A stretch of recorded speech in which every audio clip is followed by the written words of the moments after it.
If someone offered you $1 million for one memory, would you take it? Not a photograph, not a video, not a diary, a real memory, a piece of your life. Most people say yes until they hear the second rule. You don't get to choose what disappears with it. 3 years ago, a company appeared on the internet that shouldn't have existed. No advertisements, no interviews, no public records, just a black website and 3 words: we buy regret. At first, everyone laughed. Then people started getting rich, and that's when the fear began. A woman sold the memory of her divorce. A month later, she couldn't remember why she'd ever fallen in love with her husband. A businessman sold the memory of his biggest failure. Months later, he repeated the exact same mistake, as if the lesson had disappeared with the pain. Yet every customer said the same thing: I finally feel free. The world became obsessed. Millions applied. Psychologists warned people. Governments investigated. Nobody cared, because regret is heavy, and people will do almost anything to escape pain. That's how Daniel Reed found the website. 34 years old, successful, respected, the kind of man people secretly envied. But nobody knew about Liam. Nobody knew about the phone call.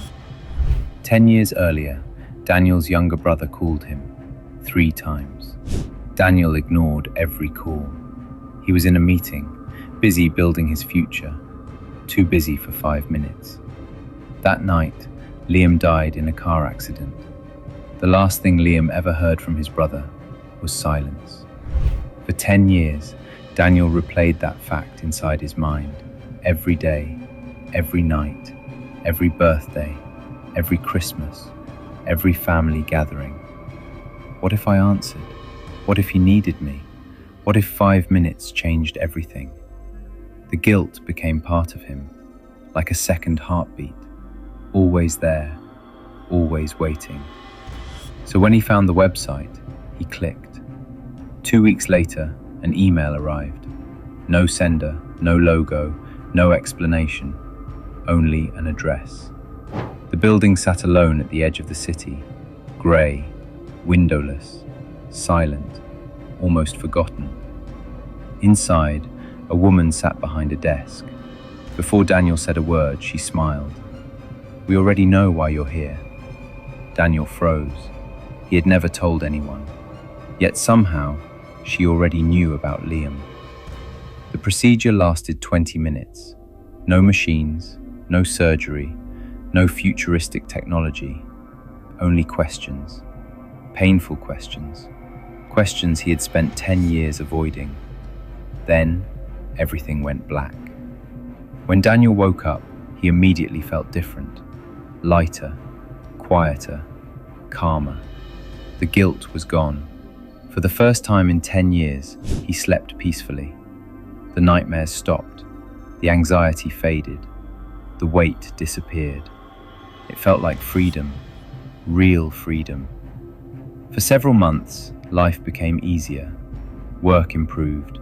His mood improved. Everything improved. Then, one morning, something strange happened. He forgot Liam's birthday. Not accidentally, completely. The day came, the day passed, and Daniel never noticed. That had never happened before, not once in 10 years. For the first time, he felt afraid. Not of the company, not of the procedure, of what was happening inside his mind. The fear followed Daniel everywhere. At first, he told himself it was stress, nothing more. Then his mother showed him an old photograph. Liam was standing beside him, both of them smiling, sunburned, happy. His mother laughed. Remember that trip? Daniel stared at the picture and felt something cold crawl through his chest. Because he didn't remember it. Not parts of it, not most of it, any of it. An entire week of his life, gone, erased. For the first time, Daniel felt genuine panic. Not guilt, not sadness, panic. Over the following months, the disappearances continued, slowly, silently, like a thief entering his mind every night. First, he forgot Liam's favorite food, then his favorite movie, then the nickname they used as kids. Tiny details, small pieces nobody would notice, except Daniel. One evening, he found an old voice message, a recording Liam had sent years earlier.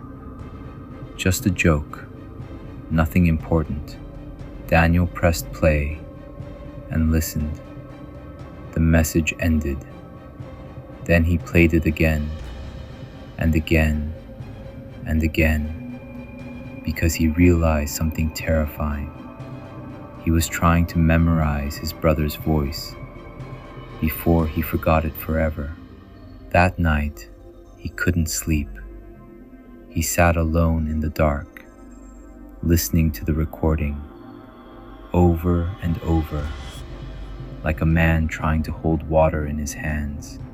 Weeks later, another memory disappeared, then another, then another. Soon, Daniel wasn't losing memories connected to the accident. He was losing memories connected to Liam. The guilt had vanished, but so had the love surrounding it.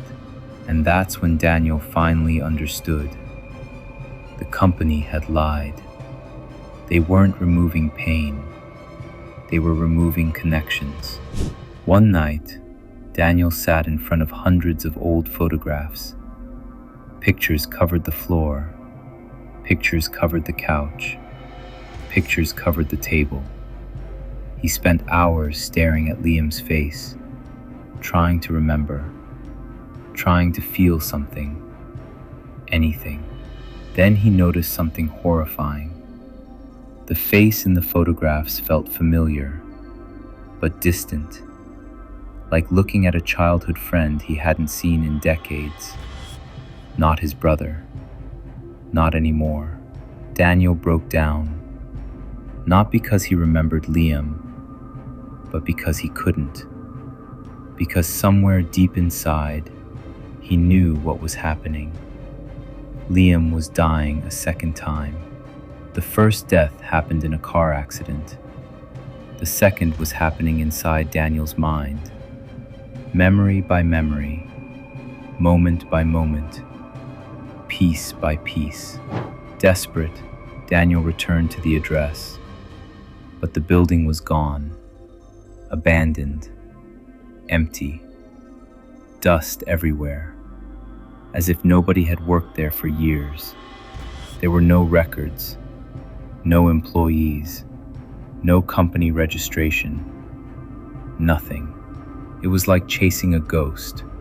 For months, Daniel searched online, forums, archived websites, deleted discussions, anything. Then one night, he found them.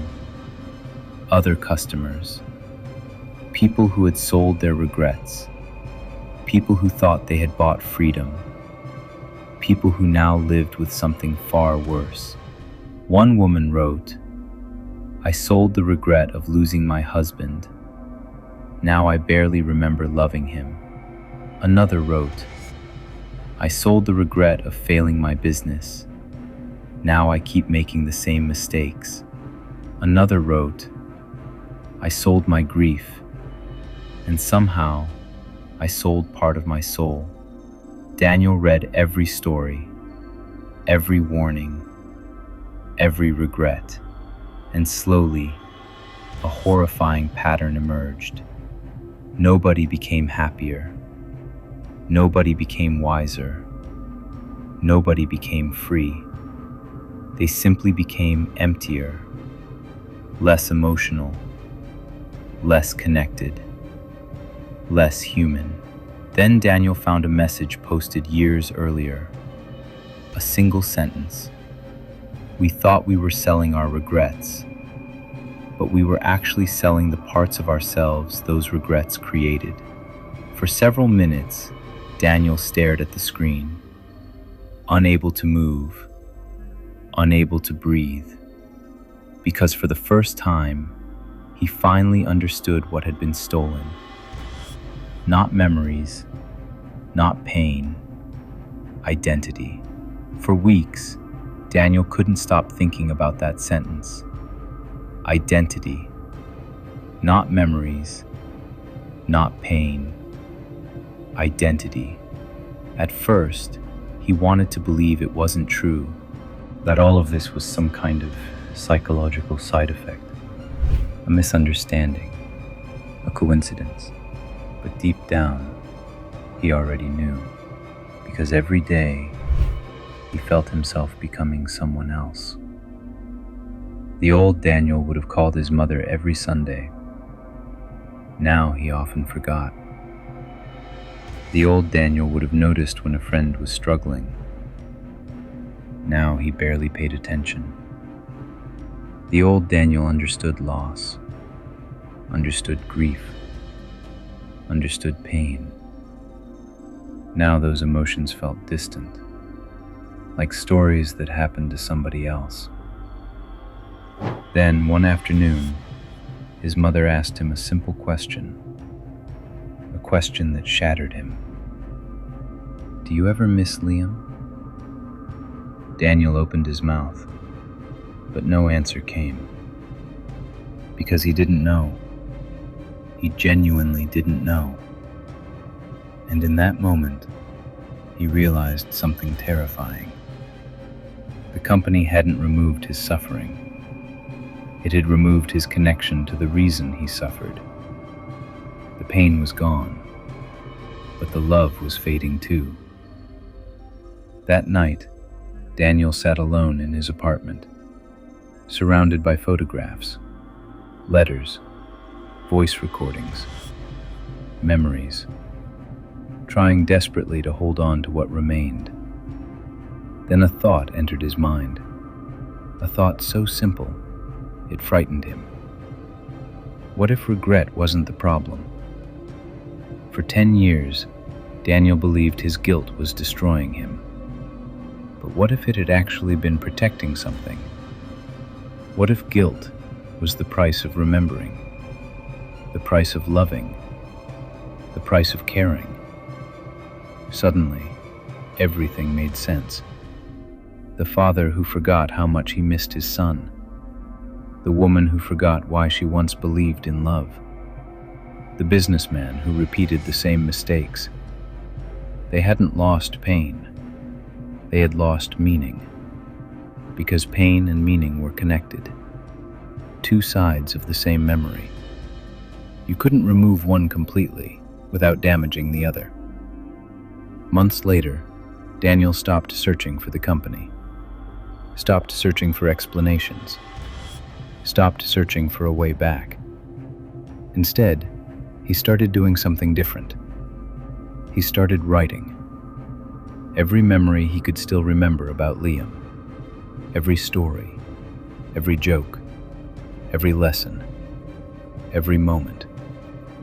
Some memories were already gone, but others remained. And for the first time, instead of running from the pain, he listened to it. Years passed. The grief never completely disappeared. The regret never fully left. But something changed. The guilt became softer. The sadness became quieter. The memories became warmer. And eventually, Daniel understood something that most people never do. Healing does not mean forgetting. Healing does not mean erasing the past. Healing means learning how to carry it, without letting it destroy you. Because every scar tells a story. Every regret teaches a lesson. Every heartbreak leaves behind wisdom. And every painful memory proves that something once mattered. The reason Liam's death hurt so much was because Liam mattered. The reason the regret stayed for 10 years was because love stayed for 10 years. And then Daniel realized something that changed his life forever. People spend years trying to erase the moments that broke them, without realizing those moments also shaped them. The patience they learned, the compassion they developed, the strength they discovered, the wisdom they earned. All of it came from experiences they wished had never happened. Maybe that's why so many people stay trapped in the past. Not because they remember the pain, but because they never understand its purpose. The truth is, every person has a memory they wish they could erase. A mistake, a failure, a goodbye, a moment that still hurts. But if that memory vanished tomorrow, would you still be the same person? Or would you lose the very thing that taught you how to love, how to forgive, how to grow, how to be human? Because the most valuable parts of who we are often built from the moments we wish had never happened. And perhaps the greatest tragedy isn't making the wrong decision. The greatest tragedy is believing a life without regret would somehow make us whole. Because regret doesn't always exist to punish us. Sometimes it exists to remind us what truly mattered, who truly mattered. And maybe that's why the company was never really buying memories. It was buying humanity, one memory at a time.